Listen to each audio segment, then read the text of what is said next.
Hello everyone, welcome back to my channel. I hope आप सभी अच्छे होंगे। सभी को राधे राधे। जैसे कि आप सभी को पता है कि आपका सोशियोलॉजी का एग्ज़ाम है, बोर्ड का 12th क्लास।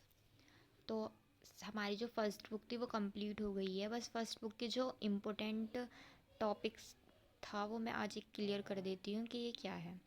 इसमें 3 ही है जो हमें पढ़ना है नॉर्मली, कि 6 चैप्टर हमारा कंप्लीट हो गया है। बस जो थोड़ा बेसिक, जैसे कि अगर हमें चार्ट बना के कोई क्वेश्चन करना है तो हम उसको कर सकते हैं। अब हम ये बस इसमें थोड़ा सा टॉपिक ऐसे पढ़ लेते हैं कि क्या होता है। चैप्टर 6 आप सभी को पता है कि, और चैप्टर 6 का नाम क्या है? सांस्कृतिक विविधता की चुनौतियाँ। इस जो चैप्टर का नाम है, इसको डिटेल में मैंने पिछली वीडियो में समझा दिया, वहाँ पे जाके देख सकते हैं। अब हम ये पढ़ते हैं कि इसके अंदर ये जो मैंने पैराग्राफ में एक चार्ट बना के जो बनाया है टॉपिक को, वो इसके बारे में क्या लिखा है। ठीक है, जैसे कि फर्स्ट हमारा टॉपिक है सांप्रदायिकता। क्या है सांप्रदायिकता? इससे आपको क्या समझ में आ रहा है? सांप्रदायिकता के बारे में आज हम पढ़ेंगे। जैसे कि इसमें क्या क्या खतरनाक चीज़ें होती है। जैसे कि अगर दो धर्म है, अगर जैसे कि हमारा देश भारत देश है, भारत में अलग अलग धर्म के जो लोग हैं वो निवास करते हैं। ठीक है, तो सांप्रदायिकता खतरनाक में क्या हो सकता है? जैसे कि धर्मों में टकराव। जब दो धर्म के व्यक्ति एक साथ रहते हैं, देश में रह रहे हैं, अगर कोई बातचीत है या फिर कोई चीज़ उन दोनों के बीच में है, कोई बात हो गई, तो क्या होगा? दोनों के बीच में टकराव। ठीक है, जैसे कि लड़ाई झगड़े इत्यादि। ठीक है,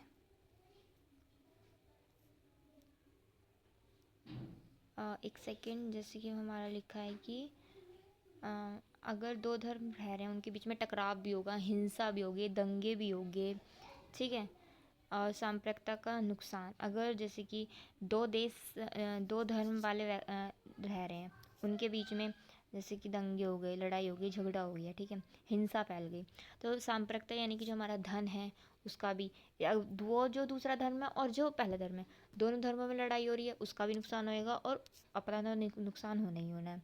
देश की एकता का टूटना, जब दो धर्मों में लड़ाई होगी, लड़ाई झगड़ा नहीं होगी, एकता नहीं बनी होगी, तो क्या होगा? एकता तो टूटना ही पड़ेगा।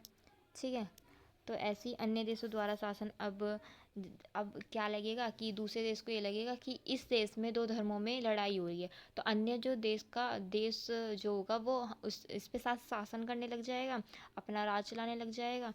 तो इससे क्या होगा कि ये सांप्रदायिकता यही होती है कि इसमें खतरनाक यही है कि अगर दो धर्म इसमें टकराव हो रहा है, हिंसा हो रही है और दंगे हो रहे हैं, तो इसमें हमारे क्या क्या नुकसान है। ठीक है, अब बात करते हैं हम सांस्कृतिक विविधता।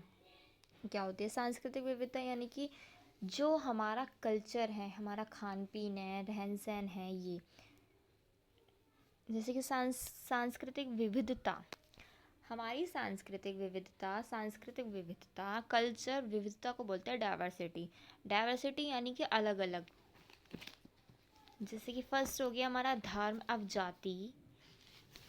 ठीक है, धर्म और जाति, रहन सहन, खान पान, सबकी धर्म भी अलग अलग होती है, जाति भी अलग अलग होती है, रहन सहन सबका अलग अलग होता है और खान पान भी सबका अलग अलग होता है। नेक्स्ट, जैसे कि सबका पहनावा, कोई सूट सलवार, कोई साड़ी, कोई घाघरा, कोई, सबका पहनावा भी अलग अलग होता है।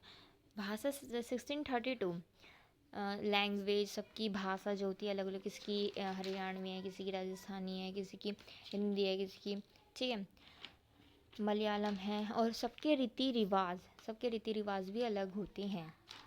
तो क्या है कि भारत एक ऐसा देश है जो हर तरह के लोग रहते हैं, निवास करते हैं, और हर तरह का कल्चर्स है, हर तरह की भूमिका निभाई जाती है। तो हर जो है ना अलग अलग तरीके से डाइवर्सिटी है।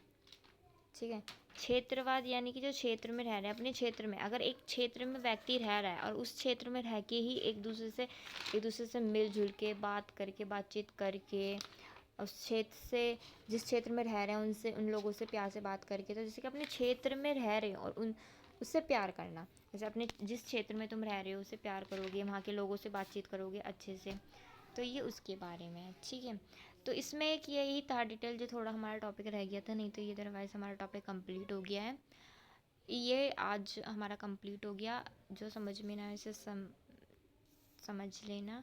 Thank you so much. अब नेक्स्ट वीडियो में मिलते हैं। हमारी पार्ट जो 2 बुक है वो पढ़ेंगे हम।